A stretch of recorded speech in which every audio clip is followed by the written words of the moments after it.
Okay, welcome to episode 13 of the Legacy Den podcast.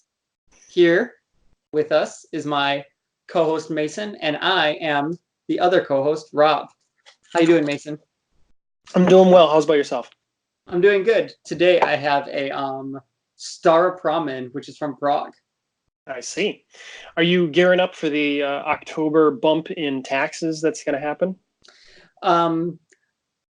I'm not looking forward to it, but I think I've already made quite a few big purchases, like card-wise.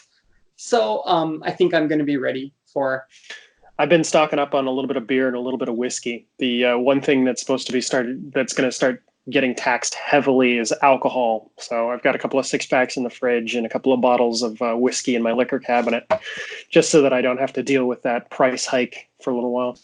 Guess it's time to hit up Costco before the new 8 to 10% tax comes. Yep. So what's on the agenda for today, man? So big news in Legacy. GP Atlanta, which was a Legacy GP, which is quite rare these days, just finished this past weekend. And there's a lot to talk about with that tournament and the Legacy metagame in general. So why don't you start us off talking about overall what it looked like, GP Atlanta?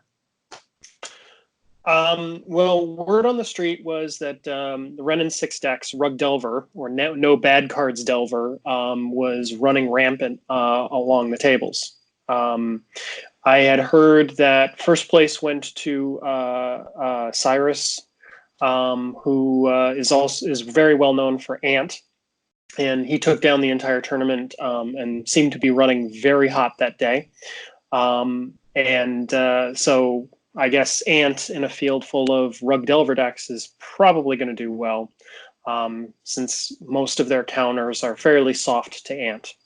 There was a little bit of drama with Bob Huang, who apparently got DQ'd due to having 2 different packs of sleeves that he used to sleeve up his deck. Just to clarify, 2 packs of dragon sleeves.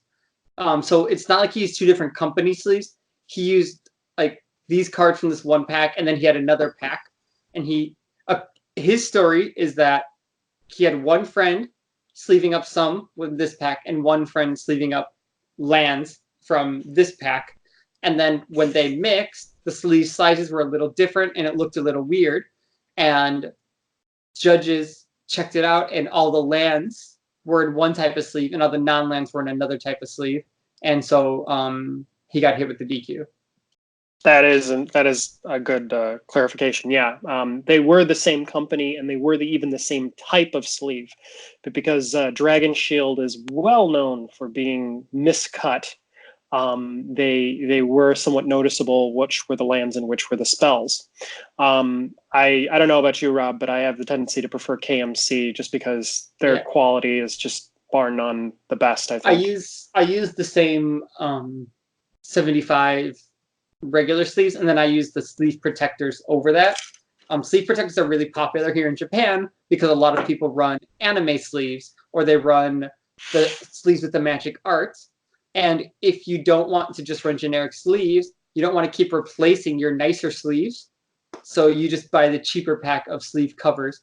And then when the sleeve cover rips, you just replace that with a new one. And I have yet to have any problems with those. Sometimes it'll just happen where too many of my sleeve covers are kind of in bad shape, and I just re-sleeve cover my whole deck. But I've never had to actually replace the sleeves inside. They've always been in great condition. So anyways, back to Legacy. So as you said, Rug Delver was the top performing deck. It was also the most represented deck of the field. 12% of the field ran Rug Delver. Yep. So that's by far the most. The next most popular deck was actually Mentor decks, which is essentially miracles, or maybe even no miracles, you know. Recently, Snow Mentor has been a little popular because you can use the Astrolabe, and then what you can do is you don't have to run so many volcanic islands and stuff. You can still play your pyroblasts and whatever off of the astrolabe. Yep. Off of the tweet that you showed me, Peter Vanderham crunched an entire bracket of data, and his data seems to show that there was a 12% representation of Temur Delver, a 7.5% of blue-white Mentor, and then the next best deck that I can see was Death and Taxes with 5%. And 4-color Control had about 7%. And that, again, that deck is probably also a snow deck because 4 colors without Deathrite, well, replaces it to Astrolabe. It gets you whatever color you want. I was playing a casual match on Sunday at a tournament, and turn 1, I go Island, Astrolabe. Turn 2, I go Swamp, Astrolabe. And then I ponder or something. In turn 3, I go tap the Island, tap the Swamp, make a red and green, cast Rendon 6. I cast a Rendon 6 off a basic Island and Swamp. Yeah. Like, that's how good that 4-color deck is. So, Astrolabe is definitely a incredibly pushed 1-mana artifact for what it does. Like, pretty much, if you can cast this off of a basic, it's 1 mana, and you have it to basically filter your mana for any color is pretty pushed. There also seems to be Reanimator at 5.6%. But what's interesting, of course, about all of this data is the conversion rates that we're looking at. Yeah, because if 100 people play a deck and it's the most popular deck, but only 3 people day 2 with it, then obviously it's not a good, well-performing deck. Yeah. The highest conversion rate that I can see seems to be into day 2, 17% of Temur Delver, which definitely is a high percentage. Yeah, so of the 123 players, 32 of them got into day 2. So the next is 9% for Blue-White Mentor. Mentor's good. And then followed after by Izzet Delver at 8%, which is very interesting because Izzet Delver wasn't very high as far as representation. It was decks, but had a very, very high conversion rate. Yeah. So I think one of the reasons for that is maybe the Arcanist. I think Dreadhorde Arcanist is extremely, extremely well performing right now. Yeah, Dreadhorde Arcanist has been quoted as being basically the perfect 2-mana planeswalker, because all he has to do is just swing once and you start gaining card advantage. And if you are utilizing enough 1-mana cantrips to make use of it, you can pretty much bury your opponent in card advantage from the word go.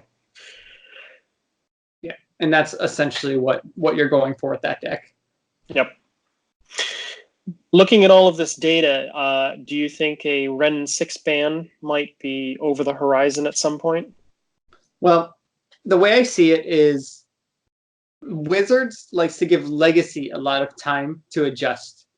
Deathrite, which is, I think, extremely oppressive, stayed in the format for years. Same with Sensei's Top. There's very, very few cards that were banned really, really quickly. And those few cards were like Treasure Cruise, Dig Through Time.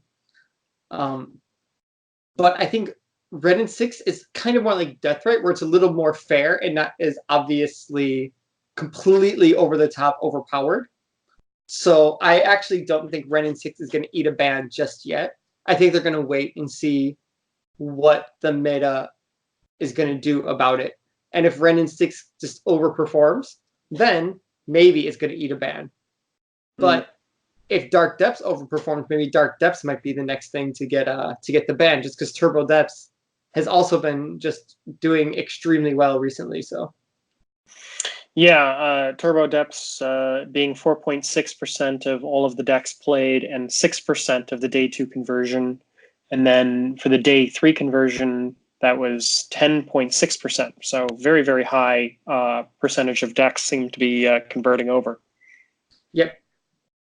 Because and 2 of them got into top 8. So of the 47 players on Turbo Depths, 2 got into top 8, which is quite good. Yep, definitely a strong finish. Yeah, so I guess let's turn things back to some of the decks that we play. Now, I play Izzet Delver from time to time, but I've also been very high on Stoneblade for a little while. Rob, your main has been Stoneblade for quite some time now.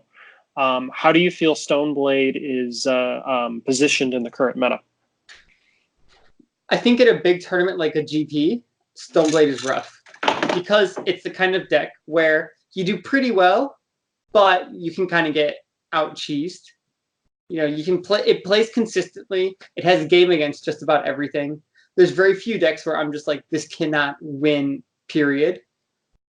It really does do well overall. TNN is a beast. True Name Nemesis is really good. Council's Judgment can handle just about anything. Planeswalkers are good. Stoneforge Mystic, honestly, is good. The life gain is good with Batterskull and Jite. But, again, the problem is sometimes unfair decks just go nuts. And while I think Stoneblade is good because it runs a lot of basics, so it stops all that wasteland hate that's out there, because there's a lot of depths, right? And there's a lot of Rendon 6 decks. That combined means there's just a lot of wastelands. Everybody's packing non-basic land hate.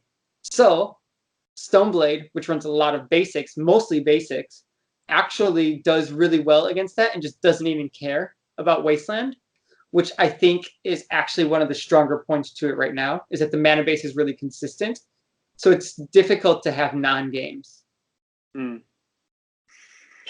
I think I think Stoneblade is, of course, a solid deck, but a lot of what we've all said with the Stoneblade decks are that they are like 50% decks. If you can play them really well, you can kind of get that edge and push it into 51%. There's no decks that blue-white decks are necessarily terrible against. With, you know, just a couple of outliers of, like, say, Eldrazi Stompy, but even Stoneblade can go toe-to-toe with Eldrazi Stompy sometimes. Yeah, and Stoneblade does well against the Moon decks, the Moon Stompy decks as well, too. Yeah. But all that being said, I think the weakness that Stoneblade is showing right now has everything to do with Rendon 6 as a card. I think the fact that Rendon 6 is a 2-mana planeswalker that comes down on turn 2, and if it's consistently ticked up, is a very, very fast clock. Its ultimate is incredibly powerful and is almost impossible to keep up with. The advantage is very, very, very difficult for a fair deck like Stoneblade. Yes. And while Stoneblade does have answers to Rendon 6, it has to find those answers very, very quickly because it's already down on turn 2 and you're already dealing with it. And whereas in Stoneblade, like they have a lot of planeswalkers as well that are difficult for other decks to deal with. Other decks have the tendency to run Lightning Bolt or Red Elemental Blast that deals with most of the planeswalkers in blue-white Stoneblade. Whereas blue-white Stoneblade doesn't have a turn 2 planeswalker that it can drop, and almost invariably any planeswalker it does drop can be answered with a 1-mana spell. The same cannot really be said for Rendon 6. You have to Council's Judgment it away, or EE it or something like that, and it's just very difficult to deal with in a quick and efficient manner. Yeah, I mean, Rendon 6 is extremely powerful. And that could be, again, one of the reasons why Stoneblade just doesn't perform well. Because generally it does well against does pretty well against unfair decks, and against fair decks it can fight them. But I think just Delver alone is difficult. But when you have Delver and then all this card advantage with Rendon 6 also, and then they're brainstorming away their extra lands and then just getting gas, it's too hard. So but while I don't think Stoneblade is great for big tournaments like GPs, I think if that's your best deck, then smaller tournaments, it can still win, no problem. It's a lot of it's up to the pilot at that point. You actually had a good run with Stoneblade not too long ago at a small tournament, didn't you? Yeah, there's a 32-person Eternal Party trial, and I 3-0'd. It was 5 rounds to top 8. I 3-0'd and then ID'd twice. I beat Mono Black Pox in top 8, and I lost to Sneak and Show in quarterfinals. So it was that's not too a bad showing. Yeah, I think I was too. I didn't play well enough against Sneak and Show, and I think I lost to my own mistakes, which is much better than losing to just getting a bad hand than getting mulliganed. Like losing getting to mana screwed or something else like that. Like I got to play, I made them misplay. The opponent played well, they won, they deserved it, and I'm all right with that because that's how I can get better. But I'm just glad it wasn't I mulled to 4 because I just drew 0 lands 3 turns in a row and they just went off turn 1, you know? Yep. Yeah, it's worth noting that Legacy is such a expensive and intensive format that people don't usually just switch decks. I mean, you and I both have the option of changing decks when we want to because we have a couple, decks that we have sleeved up and ready to go. But most players don't have that option. And 9 times out of 10, if you're going into a local, weekly Legacy format tournament, you're going to be dealing with a wide array of different decks that aren't necessarily the best decks, out there. And sometimes FNM, you can be sitting there. I'm ready for all of the dark depths decks, and then you play against Stompy Omnishow, and you're just like, okay. And sometimes you just play against Delver. Sometimes you play against Mirror Storm. It doesn't matter because it's in like small tournaments like that. It's so hard to know exactly what you're going to play against. Yep, it's very difficult to gear like what the meta is going to be represented because you're only getting 5-6 matches and that's it. So yeah. Switching topics, you had something that you wanted to talk about with regards to vintage.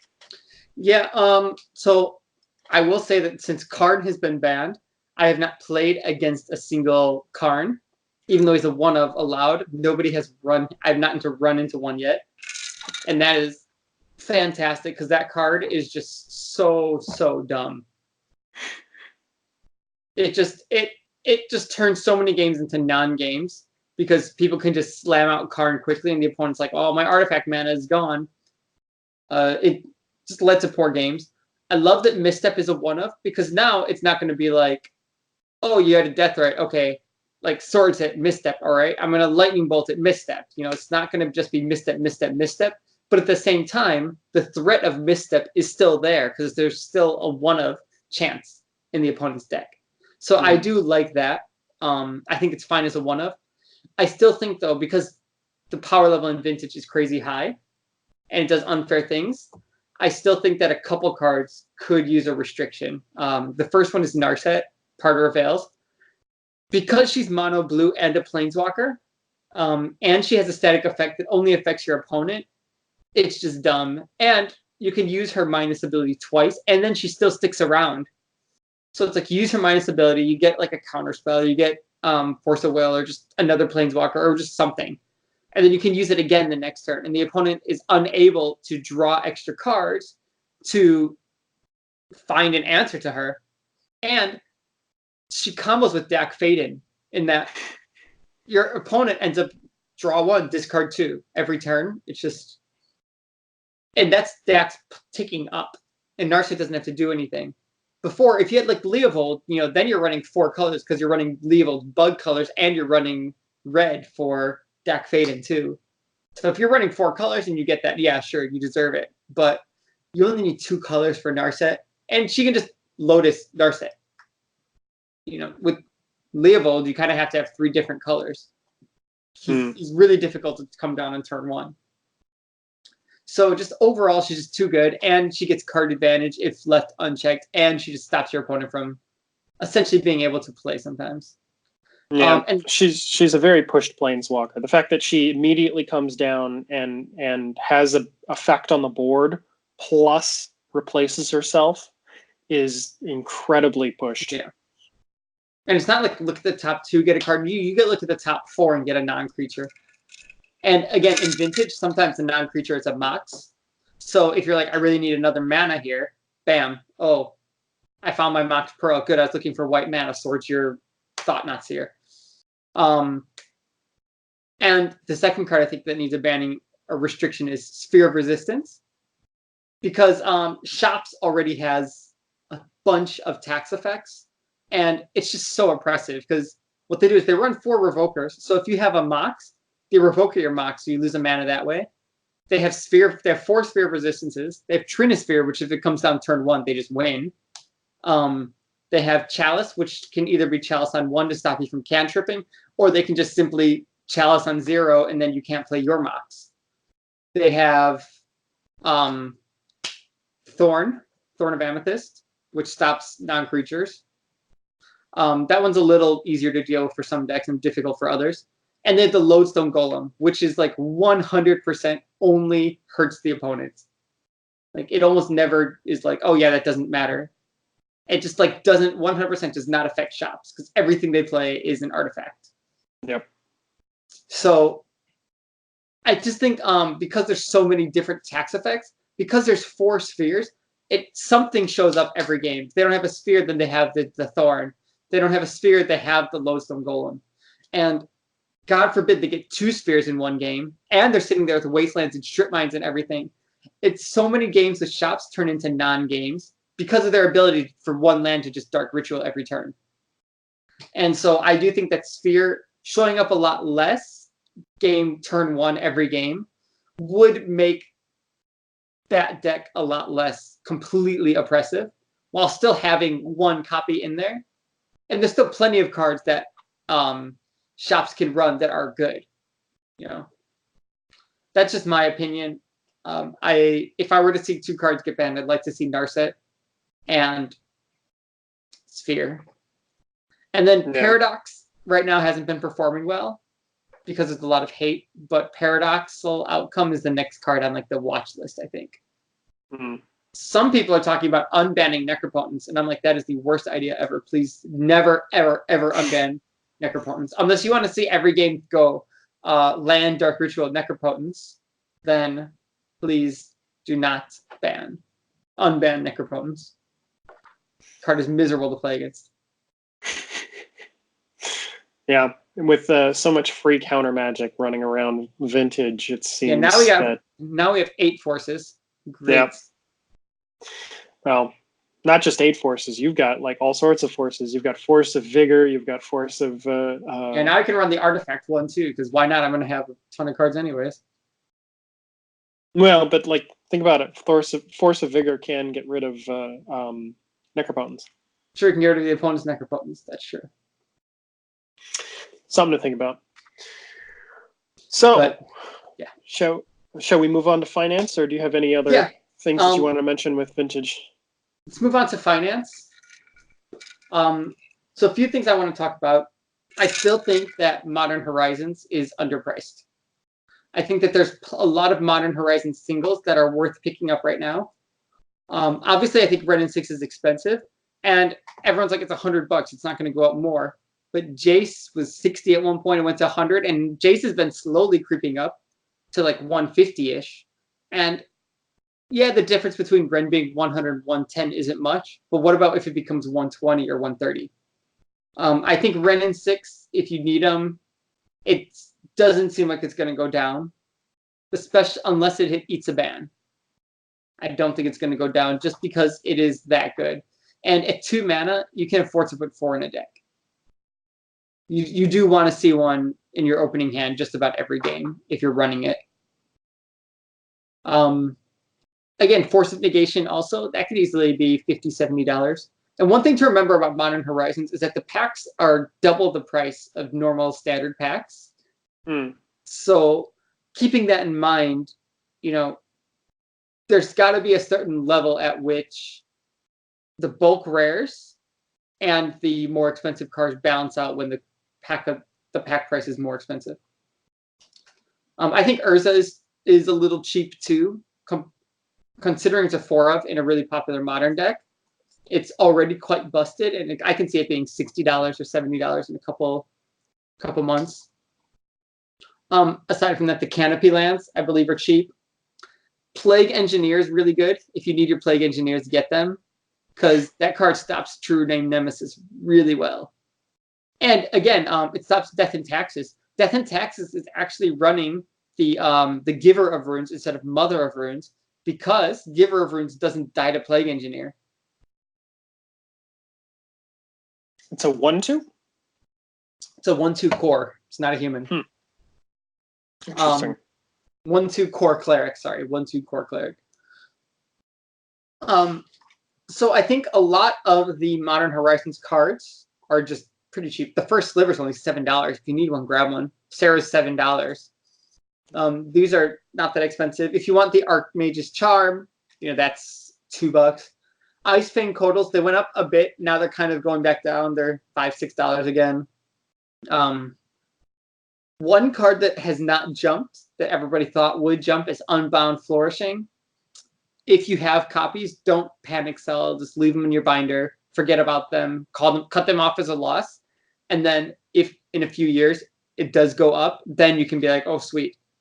But don't be like, oh, well, I lost out on it, sell it for $2, because that's the kind of card that can easily just jump back up to 10 or something. Well, I have been picking up a whole bunch of Modern Horizons cards myself, actually. I have 2 orders coming in from Card Kingdom very soon. I picked up a whole bunch of Cloud Shredder Slivers and Crashing Footfalls, which are like 80 cents and 50 cents a piece. Very cheap at the moment. I picked up some Dead of Winters and some Force of Despairs. Really I don't think that the Force of Despair will see any legacy play or really even any modern play, but I do like it as an EDH card, which I think is probably a good place for it, just because any kill slight spell. EDH demand is extremely, extremely good. Yeah, and the buy-in right now, like I bought in 8 copies at $1.30. Like, how can you go wrong past a certain point? Like, they'll at least double up.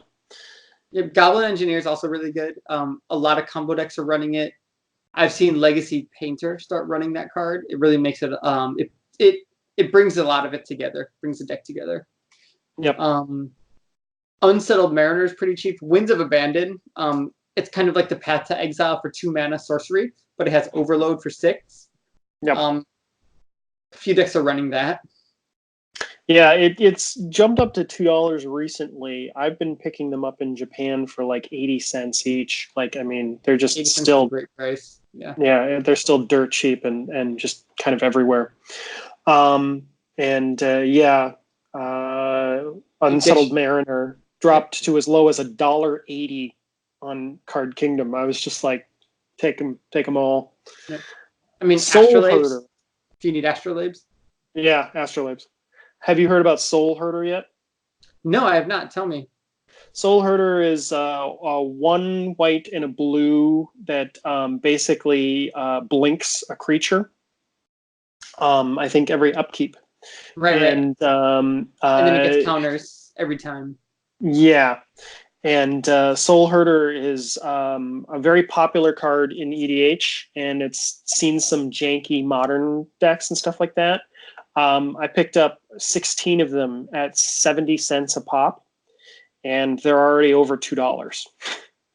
So they've been picking up in interest lately, and I definitely agree. One card that is not affiliated with Modern Horizons that I've been really high on, and I have been scooping up every copy I can find now, is Jeskai Ascension. What do you think of Jeskai Ascension? Well, the reason why I believe you're picking those up is because of the new card previewed in the new set. Yep.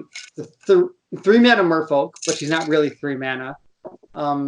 It's 2 colorless and a blue. It costs 1 less for each artifact in play. When it comes into play, mill the top 4 cards, you can tap her and cast an artifact from your graveyard. You can choose an artifact in your graveyard and cast it this turn. So people are talking about using Mishra's Bauble, which I think is a great pickup, and that was one of the ones I wanted to talk about. Pick up the baubles if you need them. They might have already started going up, but if they haven't, if you can still find them for a little cheap and you want them, get them before the card comes out. But yeah, Jeskai Ascension, she comes out, play the bauble, she untaps, sack the bauble, you know. How much is Mishra's Bauble right now? Are you aware of it? No. $11. Woo! They were as low as 3. They were as low as 3, and I actually picked them up at 3, I believe, a while back. But like, Jesus Christ, they are up there now. Yeah, which does not surprise me. Like, but for an uncommon that was printed in Iconic Masters. Yeah, but Jeskai Ascendancy I like because not only it's also an EDH card. It sees a lot of play in EDH. And if this becomes another jank modern combo as well, we could see Jeskai Ascendancy shoot up and not come back down. Currently, you can buy them for about $3 each, $2 in some places if you know where to look. And I could see it going up to 5, maybe 6, 7, or 8 in short order once people realize how broken this modern deck is. So I highly recommend Jeskai Ascendancy as far as a pickup. I agree. Are there any other specific cards that you wanted to talk about? I think if you need Japanese art planeswalkers, the hype for them has been going down due to the new sets coming out and the new big thing. So if you're looking for those, I think they're going down a bit, and people are opening up a lot of them in their prize packs. So it's not a terrible time to scoop some up if you're looking for them. I've been watching the buy list on Card Kingdom for Narset. Narset is the one card that I actually want to grab as many playsets as I can find. Currently on Metacati, I see them for $10 all day long, and you can get a playset for like 40. But in the United States, Card Kingdom is buying them for $7, I want to say. And while that does seem a little bit lower than what you're buying them for, like the delta is going to shrink past a certain point. There's always going to be more copies here in Japan than there are going to be in the United States. She is a card that is seeing tons of play in Vintage, tons of play in Legacy. I know that she's seeing play in Modern too. Yeah, she's seeing play in Modern. What is it? Oathbreaker. She's like one of the most in-demand planeswalkers in Oathbreaker as well. EDH. She will see play in any format that is legally allowed to play her. And I honestly think that past a certain point, you could see the Japanese version going for $20, $30, just because they're that rare, they're that hard to find. I agree. In the United States. Yeah, I think Narset is a great pickup right now. I think that you can't really go wrong if you can get them for about $10. And other things to look out for are just things that at one point they spiked up because there was a little bit of hype for them, and now they're kind of going back down. So if you're like, oh man, like that Jeskai deck or that Esper deck, it was running Mentors in the sideboard, but oh man, Mentors went up to $40.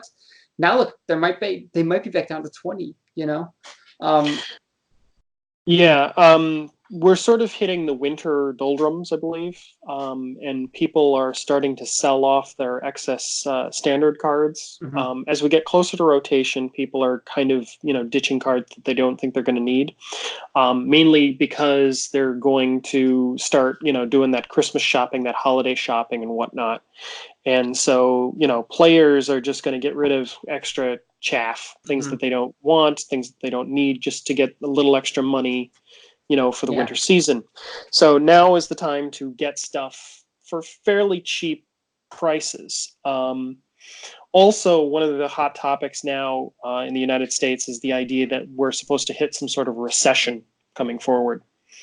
And while that is a distinct possibility, Yeah. The wonderful thing about Magic is that while prices will fluctuate, it's a hobby, it's a game, it's fun. People like it and it's also not too expensive to play. A pack of cards just costs $3.50. And one thing that I always like to emphasize is that it's really difficult to put a value on fun. So if you buy a card for say $20 and you're like, oh, it's a little expensive, I don't know, and then you use the card for a while and then it goes down to $15, like, oh no, my card lost value. Well, you still got value out of playing it. And I say this a lot. I've said this in our podcast before, but really there is value in playing with a card. So when you buy a card, you sleeve it up and you use it in a deck, it immediately is worth something at that point. So even if you sell it for exactly what you bought it for, you didn't make or lose any money, you gained value. You gained being able to play it value.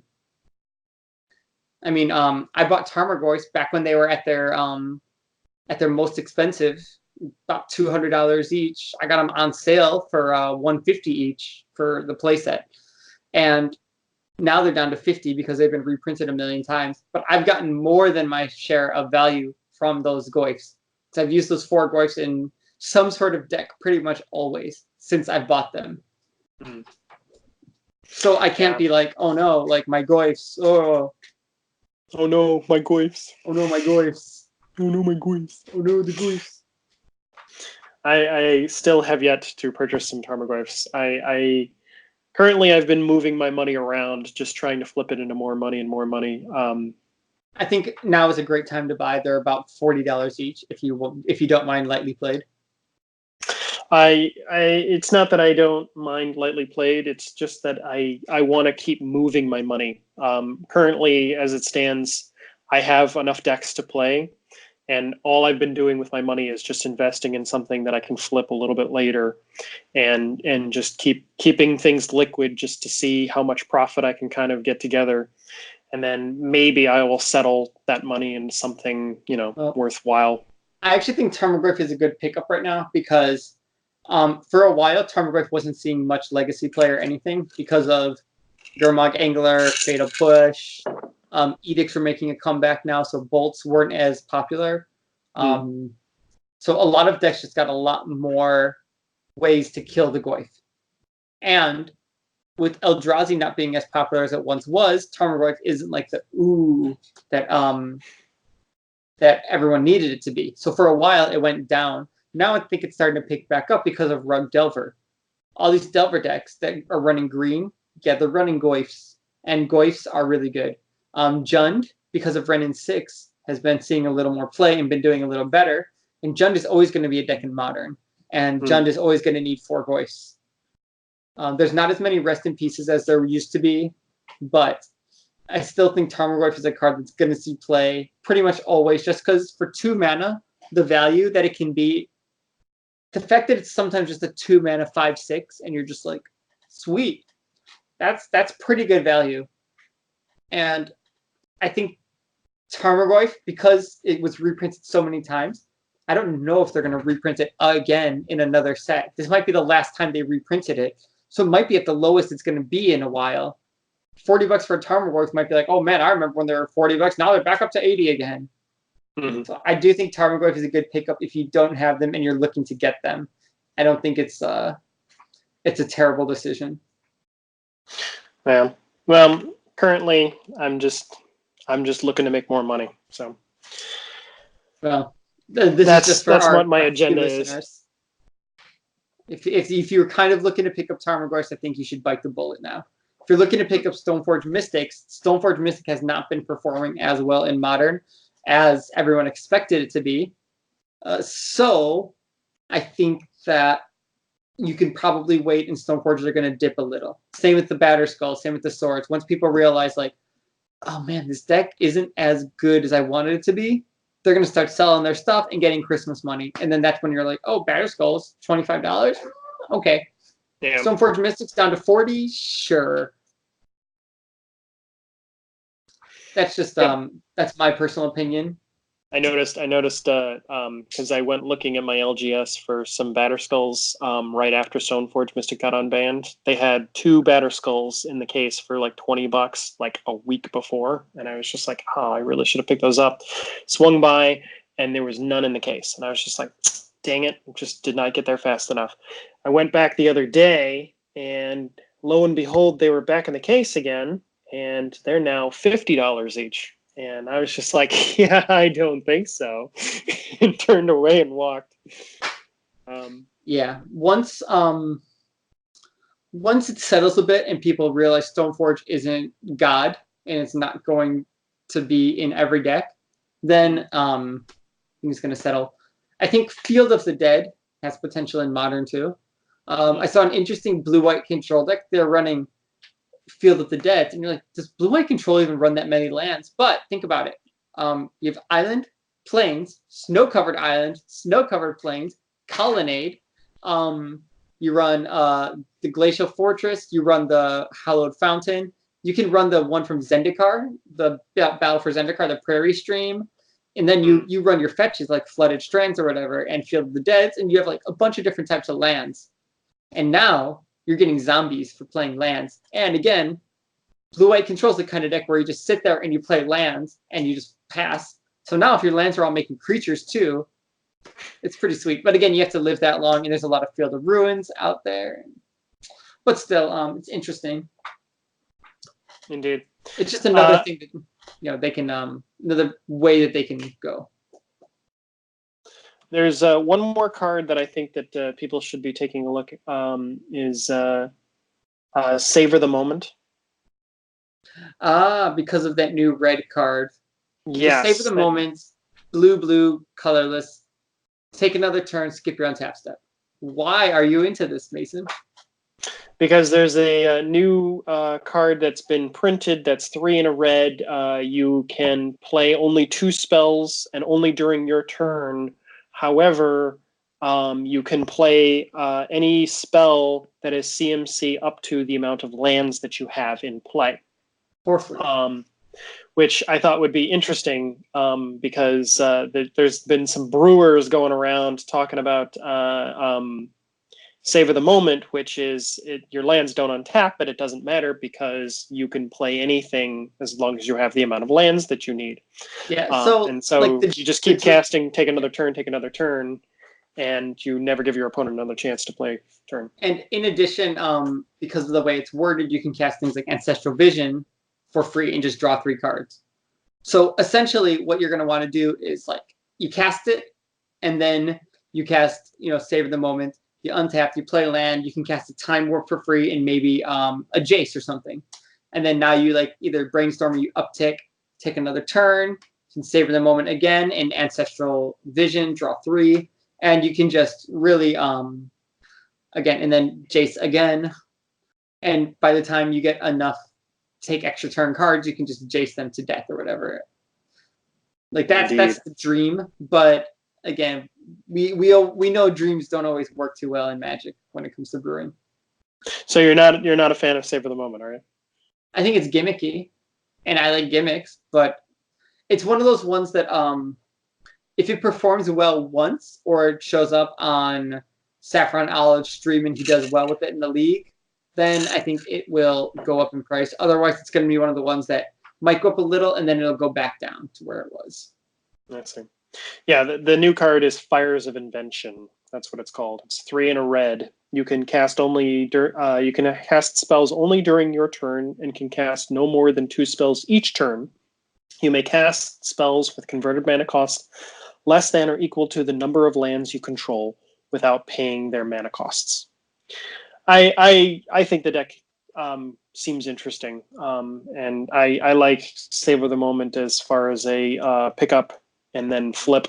Like once people realize that the deck is out there, people will try and start looking for the card, and it will spike because it's just a goofy rare from a set back in Shadowmoor that like nobody has any copies of.